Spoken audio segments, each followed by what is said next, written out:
Well, now, we made it to the new setup finally. I've been talking about moving so long that it actually happened. And here it goes. Maybe some of you will miss the TV and the Christmas tree in the background. I know that's been a topic of debate. And the DVD logo hitting the corners from the TV. But here we are. I want to do sort of an unedited, just kind of tell you how I feel over the last year. I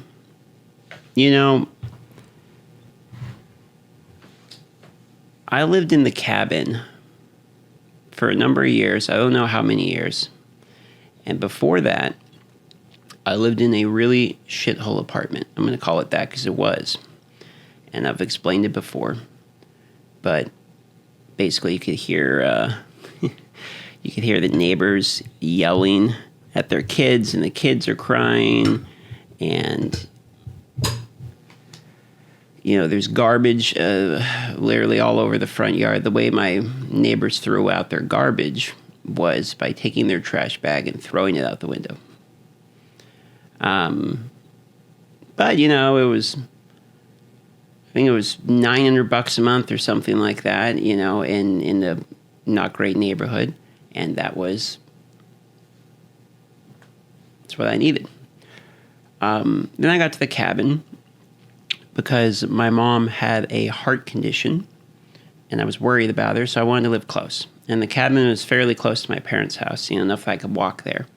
And for some of you that might know, my brother lives out of a van because of the job that he has, as well as he loves the van life stuff. And my dad's got this cool garage shop. And so my brother is very often at my parents' house working on his van. So it was enjoyable for me to be super close to family all the time. And that was basically part of the reason that I took the cabin, but also because it was cheap and all the utilities were included. And they had internet and all that stuff that I needed for my work, right? And I was covering mobile games. Some of you might remember I covered them more, though, for a while. And I was just big chilling, trying to survive, just doing what I wanted to do. I want to say wanted. I was doing it and surviving doing it. But I wasn't really like flourishing. I don't know if that's the right word. Let's call it flowering. I was doing okay. I was surviving. All right. I was getting to do it playing video games and making YouTube videos, which is pretty much what I wanted. And then Diablo 4 happened. And obviously we've seen some growth from that because Diablo 4 was a very lucky situation for me where a lot of you guys decided that you liked my content and a lot of you stuck around. And subscribed and all that. And we were one of the fastest growing gaming channels. In fact, I think it was vidIQ, one of these channels that makes videos kind of explaining like how to do YouTube channels and stuff, actually used our channel as an example that gaming channels aren't really dead in 2023 going into 24. And that was cool to see, mostly because I guess it's a little bit of narcissistic curiosity, but I do find it interesting to see where other people try to diagnose how did I got to, what happened, because I don't really know as much myself as much as, I had a few strategies I employed. I tried to cut out a lot of the bullshit. I noticed that was something people responded to quite well was, if it's a tips and tricks video, say 15 tips and tricks, the first words out of my mouth should be tip number 1. And so I kind of tried to stay with that. Maybe we squeezed a little bit more of the bullshit in and started covering, drama and others. I'll admit to that. Fair enough. I like talking about the recent commentary points, though.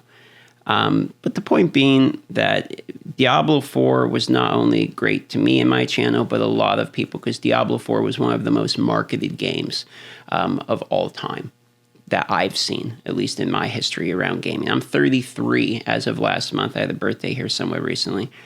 And, I've been around a bit for gaming. And not as long as everyone, I guess, but, I grew up watching my dad play like Descent and Myst. I played Carmen Sandiego and, Command and Conquer.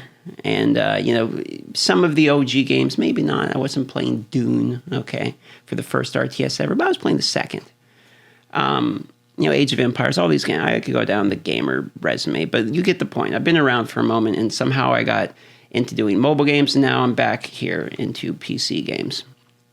But the point was, in the time that I've seen, Diablo 4 was one of the most marketed games of all time. It had some of the most hype built up around it. There was most people looking for information on it. And I kind of hit this lucky streak of I happened to be covering the previous Diablo Immortal game.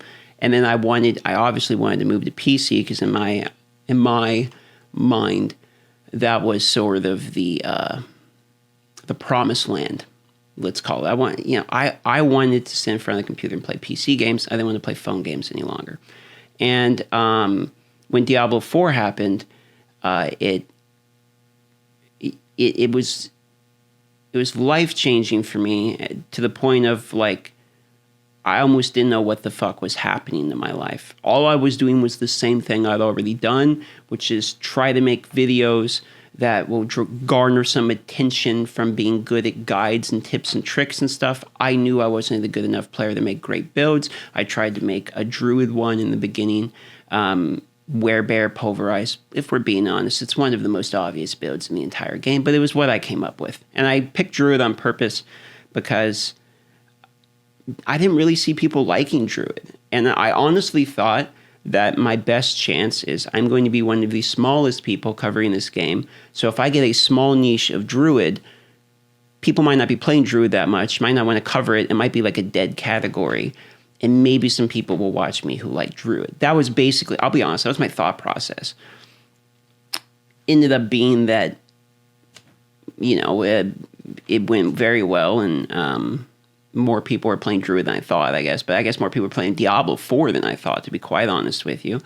And, then the Twitch went well too. And that's when I really started to get excited, because I knew that I could do what I really wanted to do, which was live stream and actually have people to talk to. I got this monitor over here. I got my big monitor in the middle, and I got like the other one that I put vertical. And I look so tired, by the way, because I've been moving.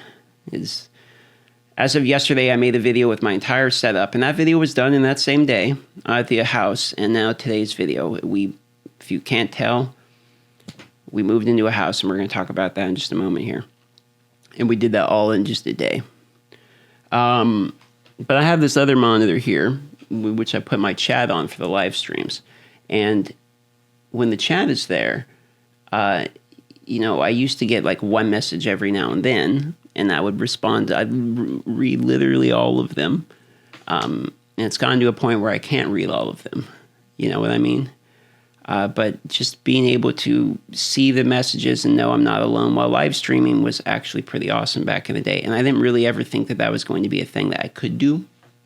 But now I live stream every day, and there's tons of people that subscribe and talk to me and all that stuff, and legitimately enjoy the content. And I'll be honest, you watch me live, I'm a little bit more animated than I am now, because I am aware that I'm attempting to be entertaining, or at least no one wants to watch a boring live stream and me not say anything for 8 hours. So I try to ham it up a little bit and have some fun, with it. Whereas the videos are a little bit more reserved, because I feel like I'm talking to my audience in almost like an announcement or like a official. So this is me coming to my podium, I guess. Like the presidential podium to like address the audience. And that's how it feels like anyway to me, because of the mic and all this stuff. But anyway, back to the Diablo. So Diablo 4 is one of the most marketed games of all time. And when it happened, I didn't know that I was going to be able to have the ability to continue to do YouTube forever. So I sort of panicked and just started working as hard as I could. And, making videos every day, multiple a day. The editor, Jim, shout out to Jim, was pumping out shorts. We started pumping out the second channel. And my logic was, make hay while the sun does shine. Like, attempt to do what I can. People seem to be watching me now. Casey, you have no life as of this moment. Go out there and make the content, is basically what I thought. And to be honest, I think that was the right move. because you got to deliver the content or else people can't watch the content, right? But in the next 6 months that have continued to happen, I realized, or I'm starting to realize, and that's kind of where we get to the house move today, that on the back half of the doing nothing but grinding and making content and worrying about, like, what do I do now? Like, there's a whole lot of what do I do in these types of situations where you have a channel that grows. And I wasn't the only one that had a channel that grows. It's not like I don't have millions of subs. I'm still a, smaller, mid-range channel. But there was enough growth that was basically scary and I didn't know what to do. So I just made more content. And as we're on the back half of that, where it's like, okay, it's been 6 months basically now or more. I actually forget what, June? I guess it'd be like almost 8 months or something. Now that we're on the back half of that, I've had some time to sort of breathe and understand that it doesn't look like this is going away in terms of, I'm not going to, at least I hope I don't jinx it, but I'm not really in the situation where I'm panicked every day about like, okay, I hope this is a good month because rent is due and, all these types of things. Like, life is starting to happen again now that I'm not just so focused on like, I got to go. Like, what do I do? I'm less panicked, and this life is starting to creep back in a little bit. It's made me realize that life has actually gotten a lot better and is kind of continuing to get a lot better, which brings me to the house today. So I didn't purchase a house, I rented one. And this isn't exactly like the fanciest thing ever, but it has a garage, which in Alaska is huge. And I have an actual bedroom now, which is dope. And then we have an office, which is even cooler because I get to put my office shit in here and you guys don't just have to endure the Christmas tree all the time. And I'm going to do something silly here for a moment, but there's a lot of room here. Like I can, I can kind of walk around in here a little bit, which, I think is quite great. There's a wall over here and you can't see it, but just off camera here, I guess I could turn the camera a little bit here. That's like a bathroom. And then there's like a walk-in closet, like right here. And all that, which is basically just a bunch of boxes right now. So, we got some room to play with here, which is exciting. You might have seen some of the memes of me trying to do like a kickflip and stuff with the Diablo skateboard back in the day and all that. But that's all happening like within, like an arm's reach of each other. Like it was a pretty small setup. So, I'm pretty thankful for that today. And I didn't really want to do like, like a short hype video or something. I just kind of wanted to talk out my thoughts here for you guys. So even though it's just a square box in which I make videos and do the live stream, the square box means a lot to me that I work in. I worked in an actual square box before, which was a cubicle. And the cubicle job that I had was basically taking angry bills calls, people that their bills were messed up, etc. And it was one of the most soul-crushing, defeating moments of my life where I hated every second that I woke up. I hated going to the job. And when I came home, I was mentally exhausted. And I didn't want to go to bed because I knew I'd have to wake up the next morning and do it. Now, that is just a job. A lot of people must do that.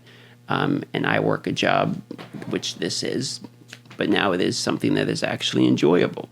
And that has never stopped being realized by me, even in the last 8 months. I was talking about earlier about how like I panicked and was just focusing on making content, which is true.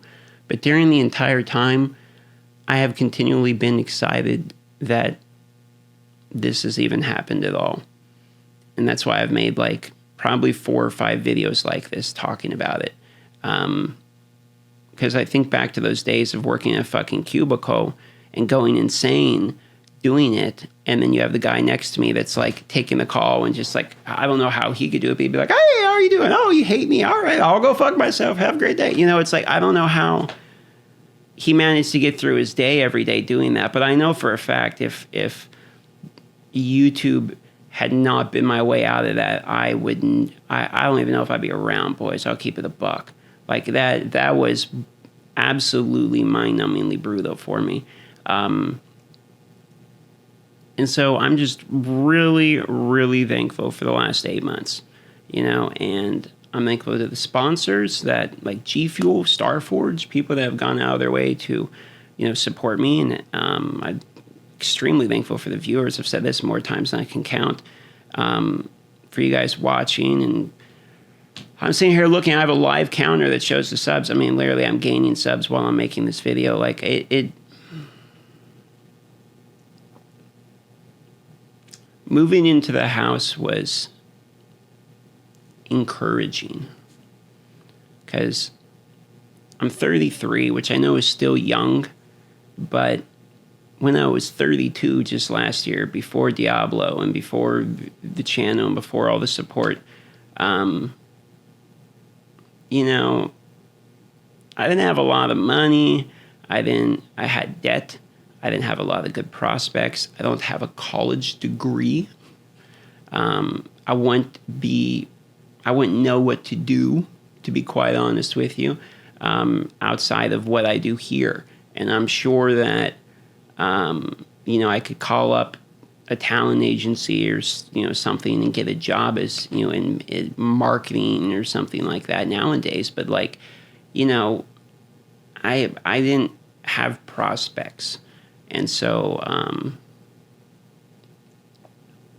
just moving in and setting this office up this morning and being like, you know what? I got my amp here. I got my synthesizer. I got my other piano you guys haven't even seen yet in the background. I got, my cool setup here with my Calvin and Hobbes books and shit that's going to go on there. And just the things that I love, It's